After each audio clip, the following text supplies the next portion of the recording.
கூடுகைகளிலே உங்களுடைய வார்த்தைக்கு செவிமடுக்கும்படியாக உங்களுடைய வல்லமையுள்ள தேவ ஆவியினாலே எங்களை நீர் நிரப்பும்.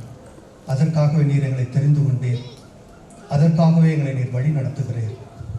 உங்களுடைய வல்லமையுள்ள வார்த்தைகள் எங்களுடைய இருதயத்தை துளைக்கத்தக்கதாக, நாங்கள் குத்தப்பட்டவர்களாய் உம்மை நோக்கி பார்க்க மனம் திரும்பி உங்களுடைய ராஜ்யத்திற்கென்று நாங்கள் தகுதியாகத்தக்கதாக தேவன் நீர் எங்களுக்கு அனுகிரகம் செய்தள்ள வேண்டுமாய் ஜெபிக்கிறோம்.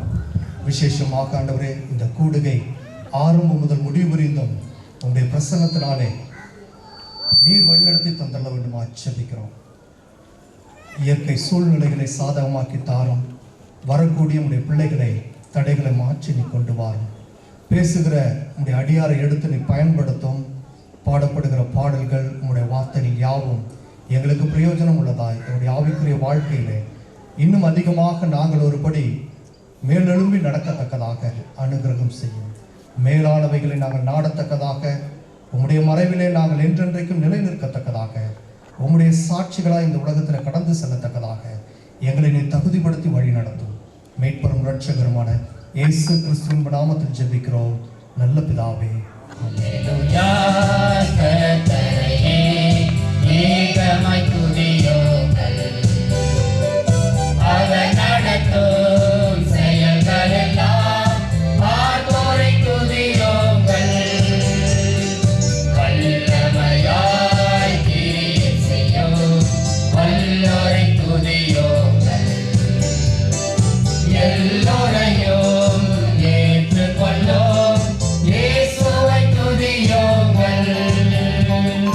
ராஜாதி ராஜனா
உன்னை மூடி மறைத்தாரே.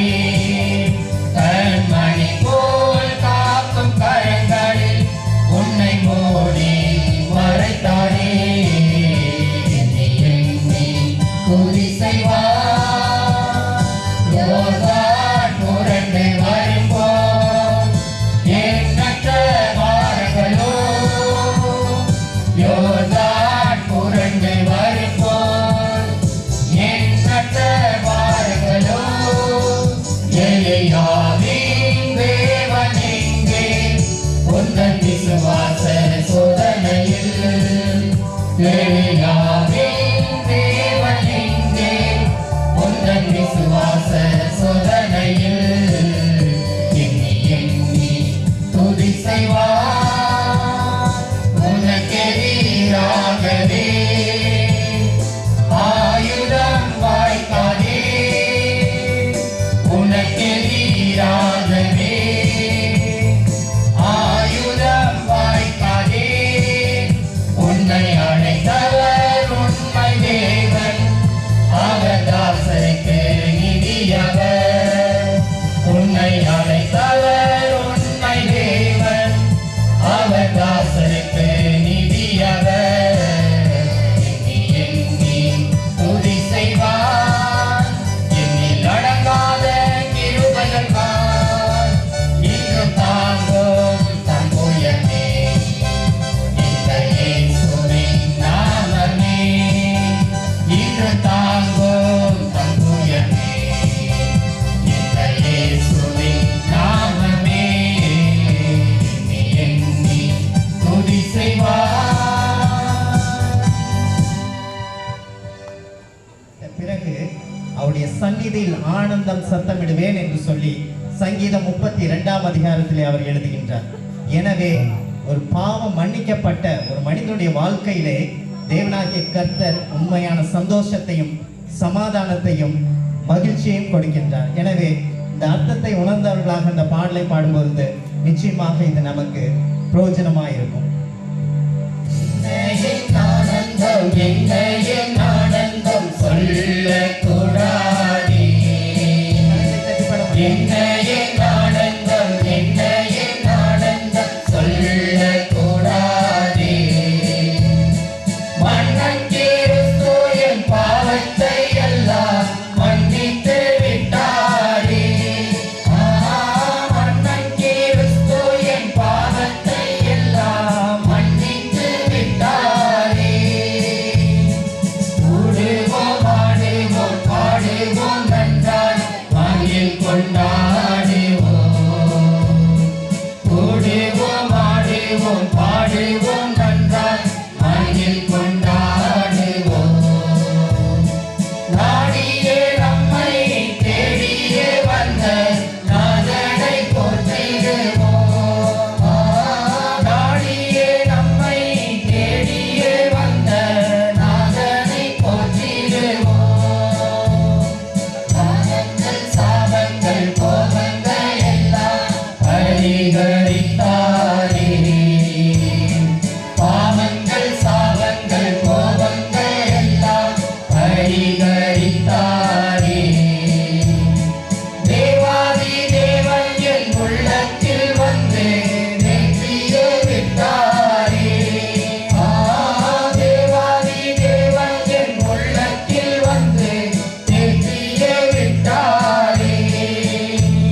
நடத்தும் பேரன்பு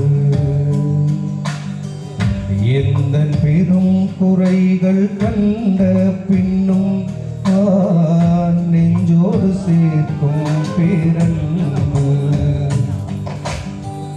ஒன்றுமில்லாமலே நின்ற என்னை கைப்பிடித்து நடத்தும் பேரன்பு எந்த பெரும் குறைகள் வந்த பின்னும் நெஞ்சோடு சேர்க்கும் பேரன்பு இந்த நல்ல தெய்வத்துக்கு நான் என்ன செய்து நன்றி சொல்லுவேன் எந்த நட்ப ஜீவியத்தை நான் உந்தன் முன்னே சமர்ப்பிக்கலாம் இந்த நல்ல தெய்வத்துக்கு நான் என்ன செய்து நன்றி சொல்லுவேன் எந்த நட்ப ஜீவியத்தை நான் உந்தன் முன்னே சமர்ப்பிக்கலாம்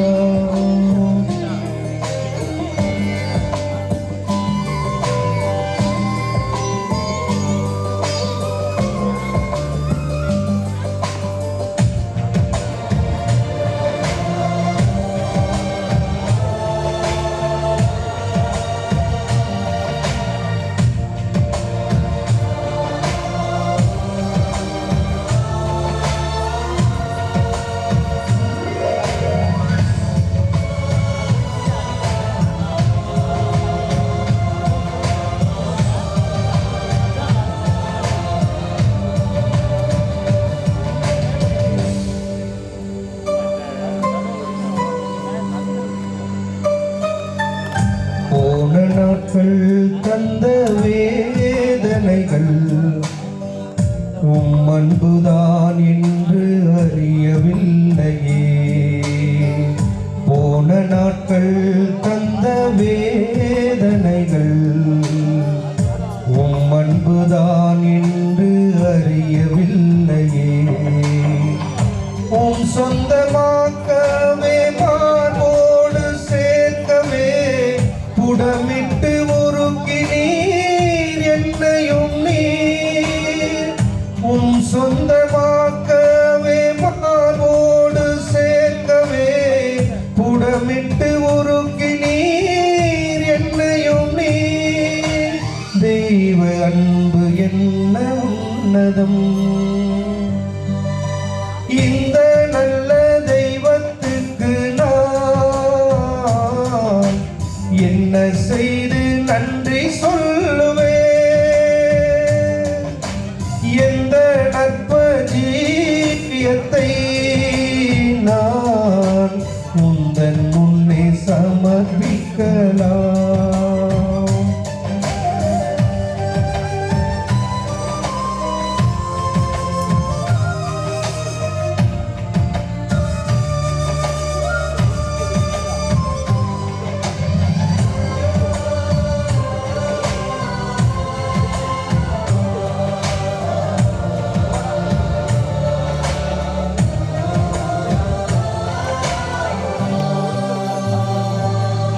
ஆழ்மனத்தின் துக்க பாரமெல்லாம் தோளில் ஏற்றதை உணரவில்லையே ஆழ்மனதின் துக்க பாரமெல்லாம் தோளில் ஏற்றதை உணரவில்லையே தன்னன் தனிமையிலே மனமொடிந்து போகையிலே ஜீவனை கொடுத்து ரட்சித்திரே தன்னன் தனிமையிலே மனமொடிந்து போகையிலே ஜீவனை கொடுத்து ரட்சித்திரே தேவன் தானே என் அடைக்கலம் ஒன்றுமில்லாமலே நின்ற என்னை கைப்பிடித்து நட நடத்தும் பேரன்பு எந்த பெரும் குறைகள் கண்ட பின்னும் நெஞ்சோடு சேர்க்கும் பேரன்பு ஒன்றுமில்லாமலே நின்ற என்னை கைப்பிடித்து நடத்தும் பேரன்பு இந்த நல்ல தெய்வத்துக்கு நான் என்ன செய்து நன்றி சொல்லுவேன் எந்த நற்ப ஜீவியத்தை நான் உந்தன் முன்னே சமர்ப்பிக்கலாம் இந்த நல்ல தெய்வத்துக்கு நான் என்ன செய்து நன்றி சொல்லுவேன்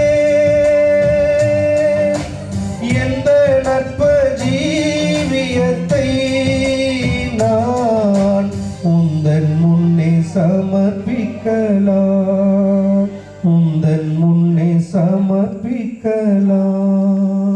ஆமென். வாழ்த்துக்களை தெரிவித்துக் கொள்கிறேன். பாகவதர் கிளமன் வேதநாயக சாஸ்திரியார் அவர்கள் லூக்கா சுவிசேஷம் 19ஆம் அதிகாரத்திலிருந்து ஒரு நல்ல ஒரு வேத வார்த்தைகளை நமக்கு அளித்தார்.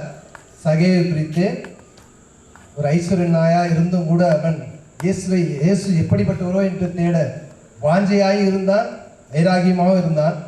அதனால இயேசு கிறிஸ்து நடப்பதற்கு முன்பாகவே அவர் முன்பு சென்று அவர் எப்படிப்பட்டவரோ என்று பார்க்க காட்டுத்தீ மரத்திலே ஏறினான் என்றும் அதனால் அவன் பெற்ற ஆசீர்வாதங்களை கேட்டு நேற்றைய தினத்திலே பார்த்தோம்.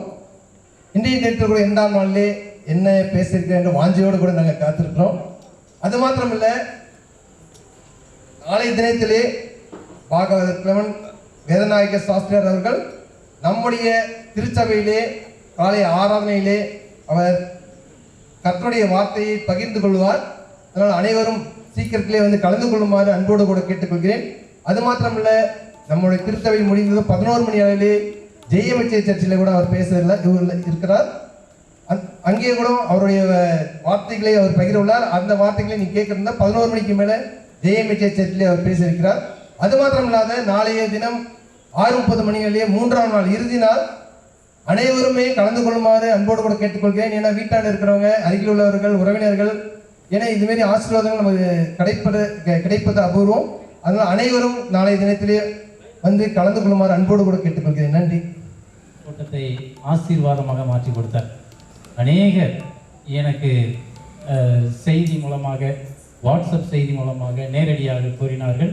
ஆகவே இந்த 2ஆம் நாள் கூட்டத்திலே தேவனாய் கர்த்தர் நம்மோடு கூட பேசுவார். ஜெபத்தோடு எதிர்பார்ப்போடு நாம் இங்கே அமர்ந்திருப்போம். ஏனென்று சொன்னால், இங்கே வந்திருக்கிற தேவ மனிதர் சாதாரணமான ஒருவர் அல்ல. நான் சொன்னது போல வரலாற்று சிறப்பு மிக்க தேவ மனிதர். இன்று காலையிலே பிரேக்ஃபாஸ்ட் சமயத்திலே எனக்கு ஒரு சம்பவம் நினைவுக்கு வந்தது. அதை சாஸ்திரியாரோடு கூட நான் பகிர்ந்து கொண்டேன். அதை இப்போது உங்களோடு கூட பகிர்ந்து கொள்ள விரும்புகிறேன். ஆங்கிலேயர் ஆட்சி காலத்தில் ஆர்காட் நவாபுக்கும் ஆங்கிலேயர்களுக்கும் யுத்தம் நடந்து கொண்டிருந்தது. அந்த யுத்தத்தின் இறுதியிலே ஆர்காட் நவாப் ஆங்கிலேயர் படைத்தளபதிக்கு ஒரு செய்தி அனுப்பினார். நாம் பேச்சுவார்த்தை மூலமாக நம்முடைய பிரச்சனையை தீர்த்து கொள்வோம். ஆகவே எங்களோடு கூட நாம் ஏன் பேச்சுவார்த்தை நடத்தக்கூடாதுன்னு கேட்டார். அப்போ ஆர்காட் நவாப் என்ன சொன்னாருன்னு சொன்னா, உங்களோடு பேச்சுவார்த்தை நடத்துவதற்கு நான் ஆயத்தமாக இருக்கிறேன். ஆனால் உங்களுடைய படையிலோ உங்களிடத்தில் இருக்கிற மக்களை நான் நம்புவதை விட உங்களிடத்திலே ஒரு மிஷினரி இருக்கிறாரே, அவர் நேற்று சாஸ்திரியார் சொன்னாங்க இல்லையா, ஃப்ரெட்ரிக் ஸ்வாட்ஸ் என்ற ஐயர், அந்த மிஷினரி வருவாரானால் அவர் மீது எனக்கு அதிக அளவு கடந்த நம்பிக்கை உண்டு, அவரிடத்திலே நான் பேச்சுவார்த்தை நடத்துவேன் என்று கூறினார். யோசித்து பாருங்க, ஆங்கிலேயருடைய ஆட்சியில் அந்த படையில யார் மீதும் ஆர்காட் நவாபுக்கு நம்பிக்கை இல்லை, ஸ்வாட்ஸ் ஐயர் மேல மட்டும் அவ்வளவு நம்பிக்கை இருந்தது. அப்படிப்பட்ட ஒரு மகா பெரிய தேவ மனிதனால் உருவாக்கப்பட்டவர் தான் நம்ம சாஸ்திரியாருடைய முற்பாட்டனாராகிய முதல் சாஸ்திரியார்.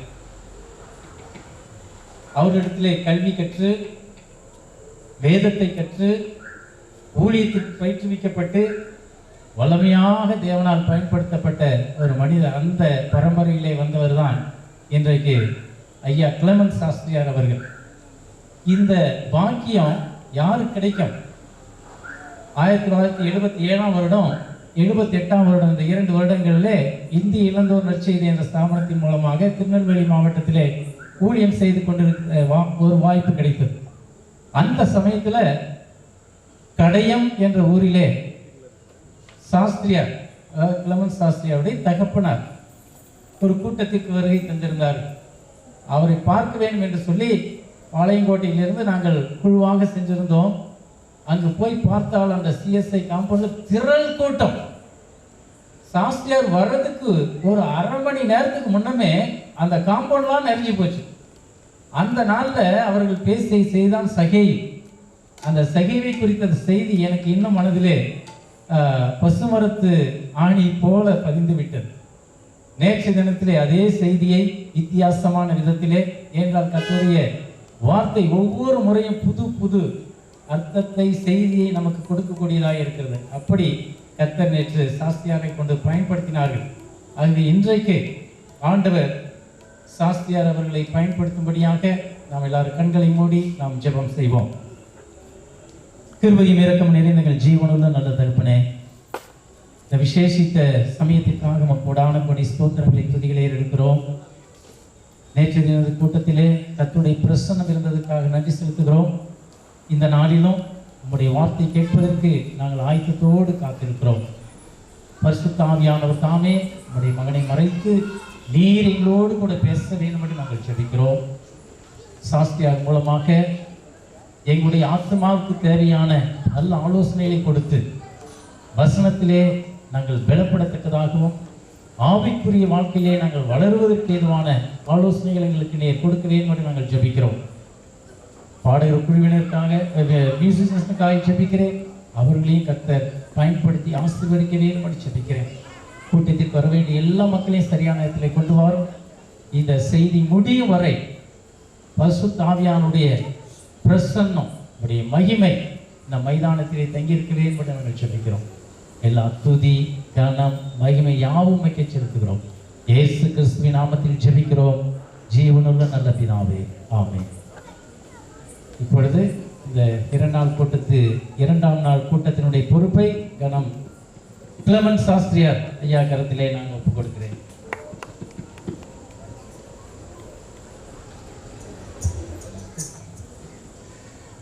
கிறிஸ்துவுக்குள் பிரியமானவர்களே, இந்த நாளிலும்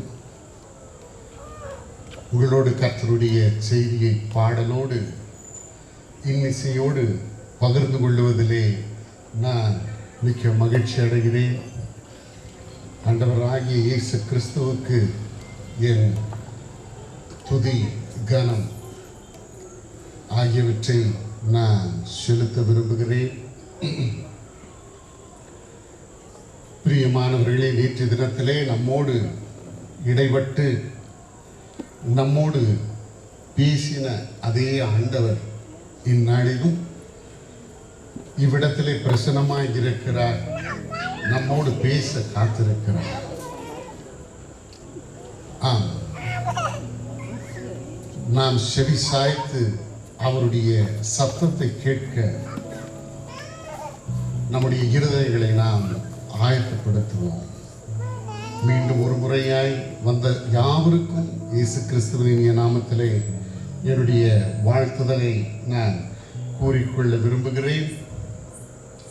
சரியான நேரத்திலே இந்நாளிலே நாம் கூட்டத்தை துவங்க இருக்கிறோம். சரியான நேரத்திலே கூட்டம் நிறைவு பெறும் என்பதையும் நான் இந்நாளிலே சொல்லிக்கொள்ள விரும்புகிறேன். வழக்கத்தின்படி கர்த்தருக்கு துதியாய் நான் ஒரு பாடலை வயலினிலே இசைத்து பிறகு கர்த்தருக்கு துதியாய் பாடலை பாடி பாடலோடு கர்த்தருடைய செய்தி உங்களோடு பகிர்ந்து கொள்ள விரும்புகிறேன். நான் இந்த வயலினை வாசிக்கும் பொழுதெல்லாம் அவ்வப்பொழுது நான் சொல்லுகிற உண்மை என்ன தெரியுமா? இந்த வயலினை குறித்து என்ன சொல்லுவாங்க தெரியுங்களா? இசைக்கருவிகளுக்கெல்லாம் ராஜா எந்த இசைக்கருவி தெரியுமா? இந்த வயலின் தான். King of all musical instruments என்று சொல்லுவாங்க. ஃப்ளூட் இருக்கு, தபேலா, கீபோர்டு, ஹார்மோனியம், ட்ரம்பட் சொல்லிக்கிட்டே போகலாம் இசைக்கருவிகளை குறித்து. ஆனால் இந்த இசைக்கருவியை குறித்து சொல்லும் பொழுது இசைக்கருவிகளுக்கெல்லாம் ராஜா இந்த இசைக்கருவி. பிரியமானவர்களே, இதை ஏன் நான் சொல்ல வருகிறேன்? ஒரு பெருமைக்காக சொல்லலை. இன்றைக்கு இந்த இசைக்கருவியை வைத்து யாரை போற்ற கர்த்தர் எனக்கு கிருபை தந்திருக்கிறார் தெரியுமா? ராஜாதி ராஜாவாகிய அவரை, இசைக்கருவிகளுக்கெல்லாம் ராஜாவான இந்த இசைக்கருவியை வைத்து மகிமைப்படுத்த அவர் எனக்கு கிருபை செய்திருக்கிறார். அதை எண்ணி நான் அவரை ஸ்தோத்தரிக்கிறேன். இந்நாளிலும் இப்பொழுதும் யாவரும் அறிந்த ஒரு பாடலை நான் இசைத்து பிறகு கர்த்தருக்கு துதியாய் ஒரு பாடலை பாடி கர்த்தருடைய செய்திக்கு கடந்து செல்ல விரும்புகிறேன்.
நம்புமடியார் கருளை கும்பிடுகிறேன் நம்புமடியார் கருளை கும்பிடுகிறேன் பாவ தாசனை கிருபாசனையே கும்பிடுகிறேன்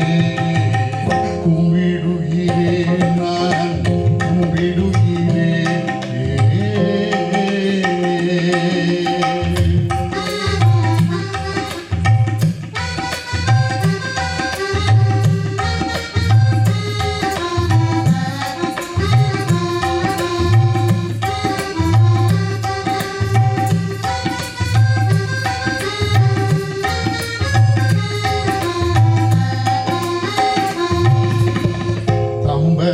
தம்பனக்காரவனை கும்பிடுகிறேன் தம்பனக்காரவன் கும்பிடுகிறேன் நித்திய சர்வதையாவரனை கும்பிடுகிறேன் நித்திய சர்வதையாவரனை கும்பிடுகிறேன் உம்பத்தொழும் வஸ்துவையே கும்பிடுகிறேன் உம்பத்தொழும் வஸ்துவையே கும்பிடுகிறேன் தொடித்து ஓசன்னா ஓசன்னாவென்று கும்பிடுகிறேன் நான் கும்பிடுகிறேன்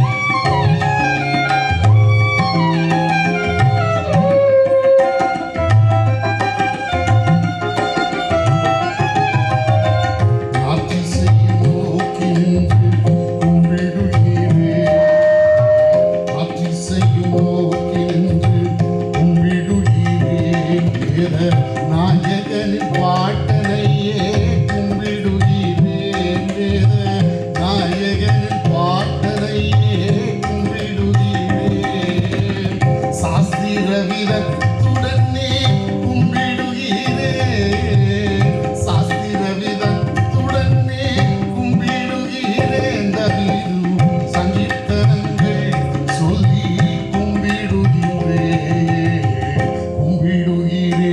நான் கும்பிடுகிறேன் நான் கும்பிடுகிறேன் குரு இயேசுநாதர் பாதம் கும்பிடுகிறேன் குரு இயேசுநாதர் பாதம் கும்பிடுகிறேன் நான் கும்பிடுகிறேன்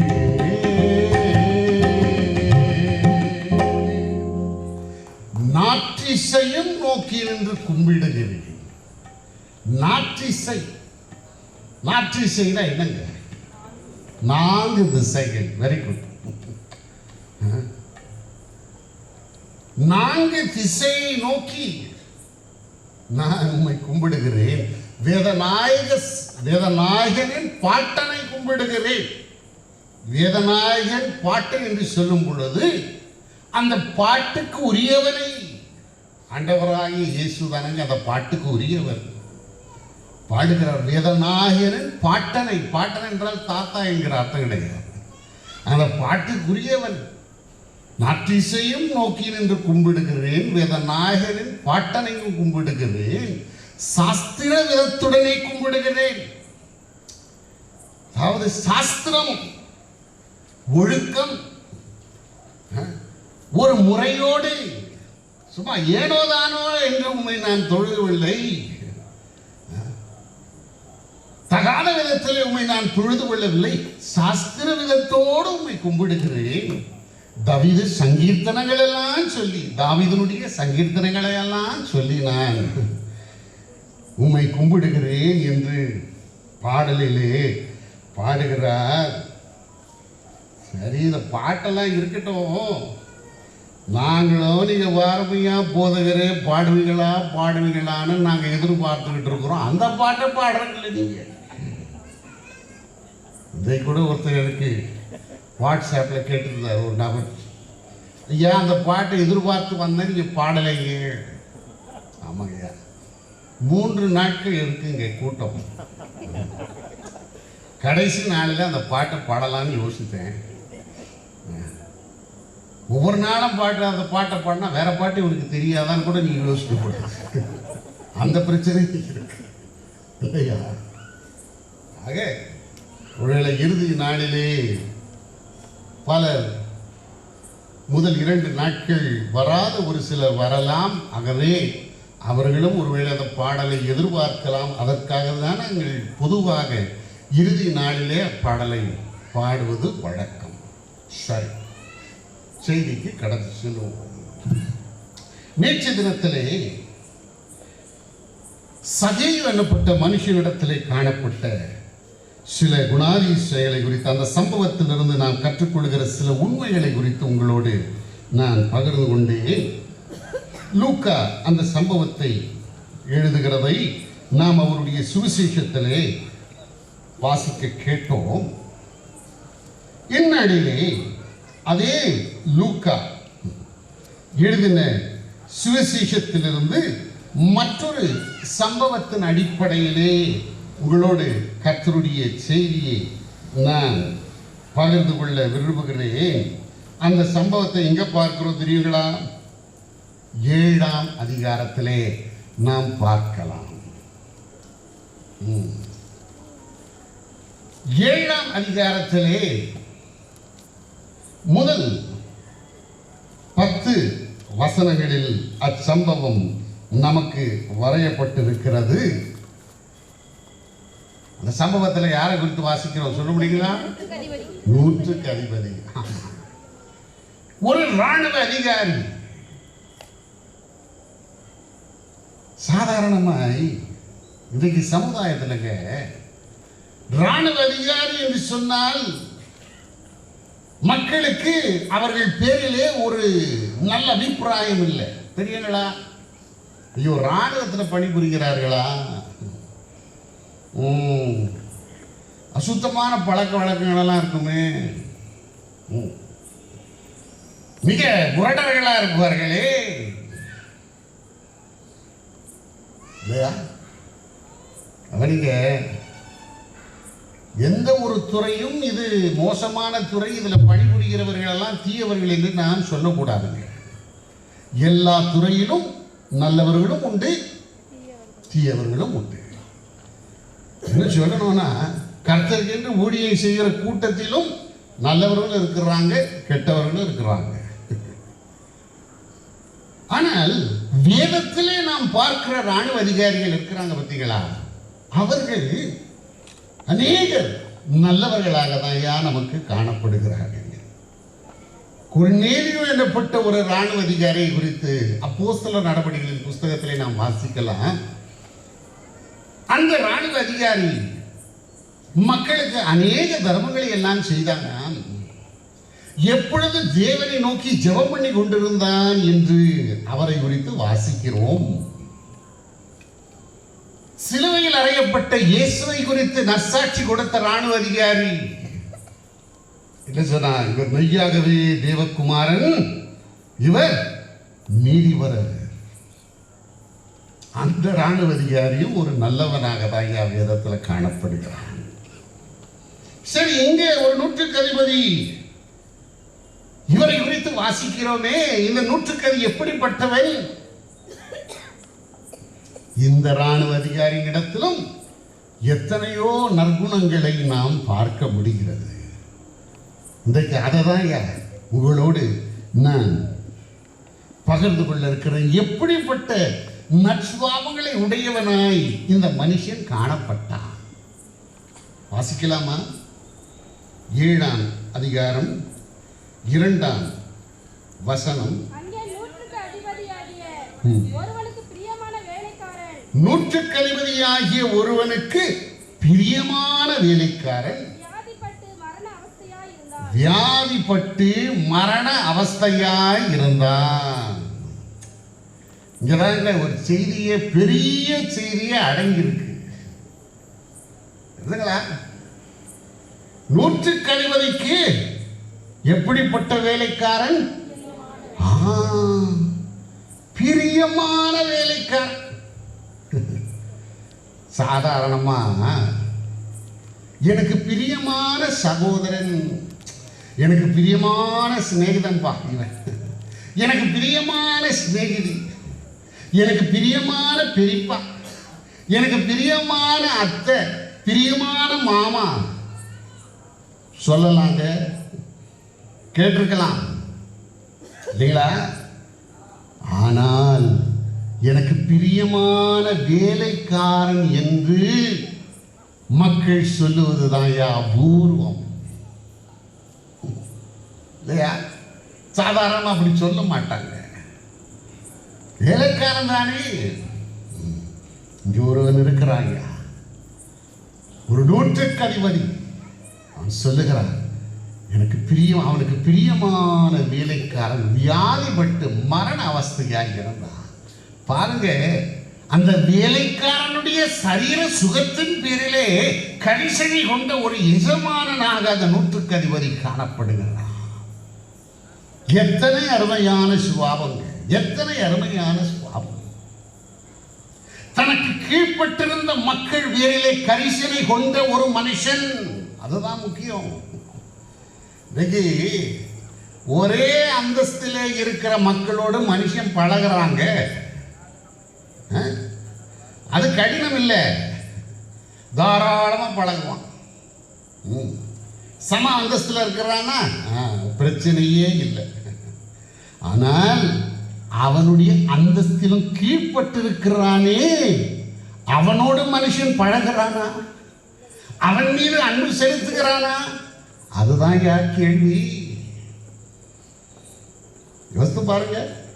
இங்க ஒரு மனுஷன் என்ன செய்யறான், அவனுடைய அந்தஸ்திலும் கீழ்பட்டிருக்கிற ஒரு வேலைக்காரன் மீது ஒரு விசேஷித்த அன்பை செயல்படுத்தின ஒரு எஜமானன், அவனுடைய சரீர சுகத்தின் பேரிலே கரிசனை கொண்ட ஒரு எஜமானனாய் அவன் காணப்படுகிறான். ஆம் பிரியமானவர்களே, தன் வேலைக்காரன் மீது ஒரு விசேஷித்த அன்பை செயல்படுத்தின ஒரு எஜமானன். நமக்கு கீழ்பட்டிருக்கிற மக்களை நாம் எப்படி பார்க்கிறோம்? யோசிக்கணும் ஐயா. சமாந்தஸ்திலே உள்ள மக்கள் மீது அன்பு செலுத்துகிறோம், அதெல்லாம் சரி. எங்க வீட்டில் ஒரு வாசகம் ஒன்று இருந்ததுங்க, பழைய வாசகம், ஆங்கிலத்திலே எழுதப்பட்ட வாசகம்.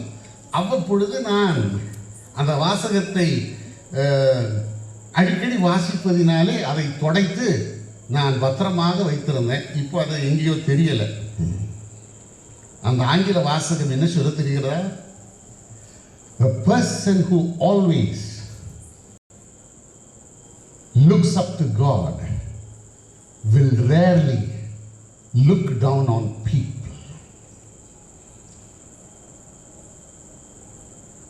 தேவனை எப்பொழுதும் நோக்கி பார்த்து கொண்டிருக்கிறவன் பிறரை கீழ் நோக்கி பார்க்க மாட்டான். இன்றைக்கு ஏன் மனுஷன் மற்றவர்களை கீழ் நோக்கி பார்க்கிறான் தெரியுமா? மேல் நோக்கி பார்க்க தவறி போனான்.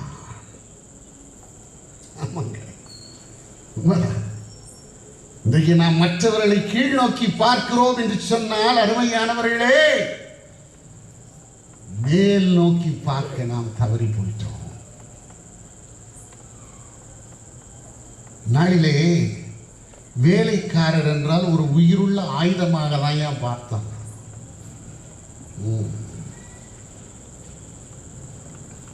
பிரியமானவர்களே, இன்றைக்கும் அநேக வேளையிலே தங்களுக்கு கீழ்ப்பட்ட மக்களை மனுஷர் அந்த விதத்திலே தான் நடத்தி வருகிறார்கள். அறிவிருந்தால், மனுஷனுக்கு அந்தஸ்து இருந்தால், அவனுக்கு அழகு இருந்தால் அவனோடு பழகிறார்கள், பழகி வருகிறார்கள், அவனோடு பழக பேச அன்பு கூற தயக்கமில்லை. ஆனால் அழகு, அறிவு, அந்தஸ்து இல்லை என்றால் அவனை மனுஷனாக நினைக்கிறதில்லை.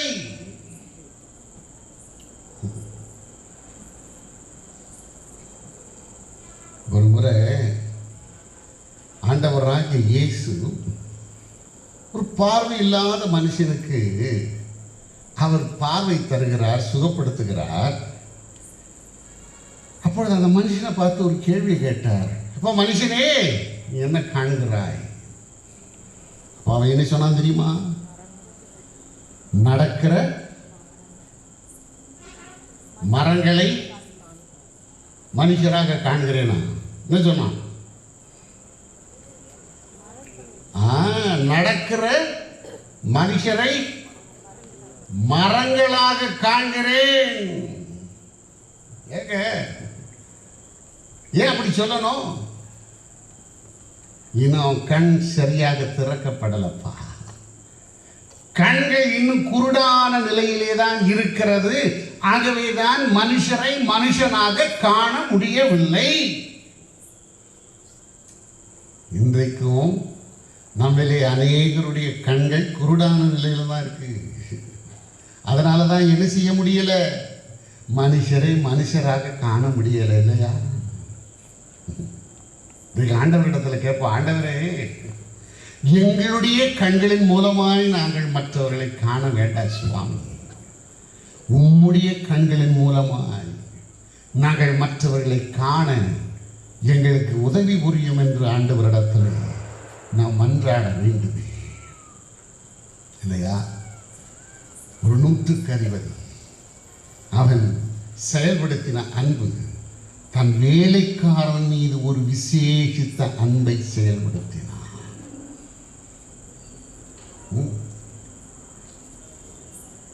அவனுடைய சரீர சுகத்தின் பேரிலே கரிசனை கொண்ட ஒருவனாய் அவன் காணப்படுகிறான். சரி, ஒரு கேள்வி கேட்கிறேன். வேலைக்காரனுடைய சரீர சுகத்தின் பேரிலே கரிசனை கொண்ட ஒரு எஜமானன் இங்க இருக்கிறாங்க. எஜமான் பேரிலே கரிசனை கொண்ட ஒரு வேலைக்காரி யாராயிலும் சொல்ல முடியுமா? Very good. அடாடாடாடா, என்ன அழகா சொல்றீங்கம்மா. நாகமானாகிய எஜமானனுடைய சரீர சுகத்தின் பேரிலே கரிசனை கொண்ட ஒரு சிறைபிடித்து வந்த ஒரு அடிமை பெண். இல்லையா? நமக்கு கீழ்ப்பட்டிருக்கிற மக்கள் மீது நாம் அன்பை செயல்படுத்துகிற மக்களாய் காணப்படுகிறோமா?